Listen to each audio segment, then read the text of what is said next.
Hey Zaina, Firefly. I love your name, Zaina. That's beautiful. So she says, our barks are usually much bigger than our bites. We just want you to get immersed into the culture and spirit so that you fully understand what being Jamaican really means and represents to us. But deep down, most of us don't mean anything serious for real, for real. I hear your comment, I do.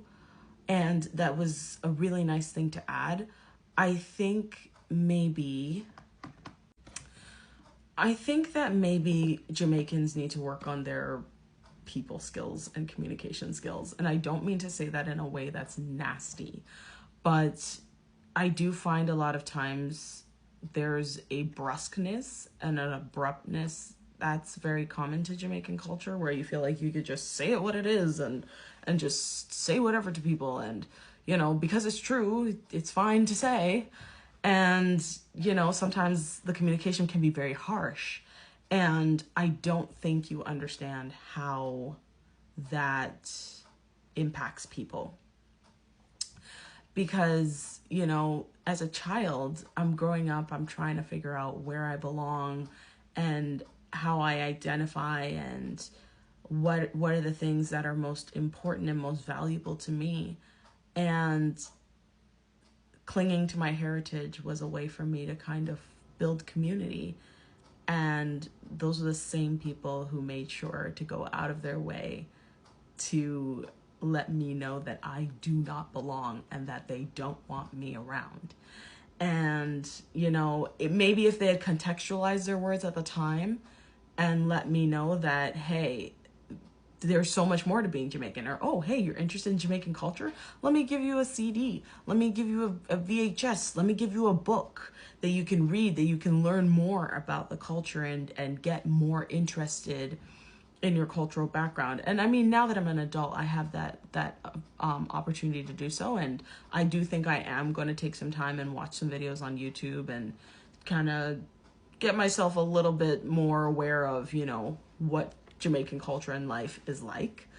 But there is something in me that's like, I guess that's still the little child in me that's like, you know what?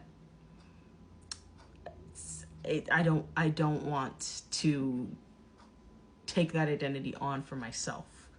I'll always be grateful that that's where my grandparents and my parents came from, and way up the line and all that. I'm happy for that. But that isn't me. That isn't me. Like, it's crazy. I have a bunch of Canadians in my comments on another video because there was a guy who decided to tell me in the original video that we are kind of going back and forth from, he decided to write in the comments that I was the only one who thinks I'm Canadian and that most people see me as an outsider.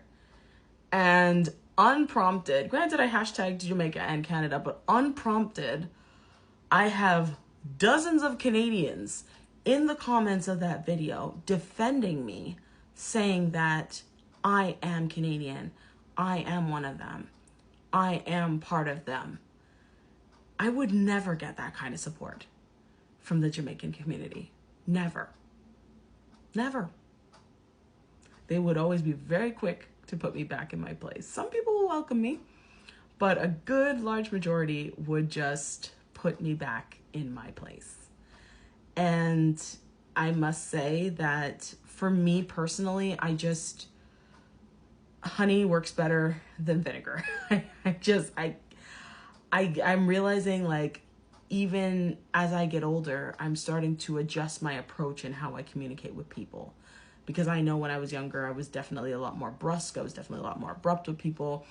And as I go through life, I'm really trying to work on how I can communicate with people, but still honor the person on the other end and try my best to not hurt people unnecessarily with the words that I'm speaking.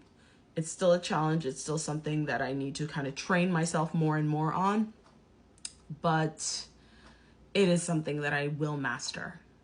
That way of speaking to people in a way where I can communicate my points, communicate my feelings, but still do it in a way that leaves that person walking away from the conversation still feeling good on the inside about themselves.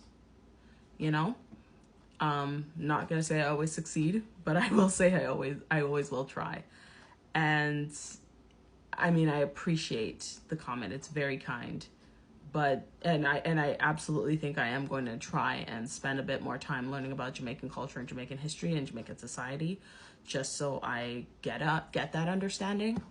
It is still a part of me, even if it's not what I'm going to put at the forefront of my identity. But at the same time, there is a little part of me that's like, I'm not going to fully embrace that. I don't think I ever will. Yeah, I would rather embrace the community that welcomes me without question, and that's Canada. So, yeah.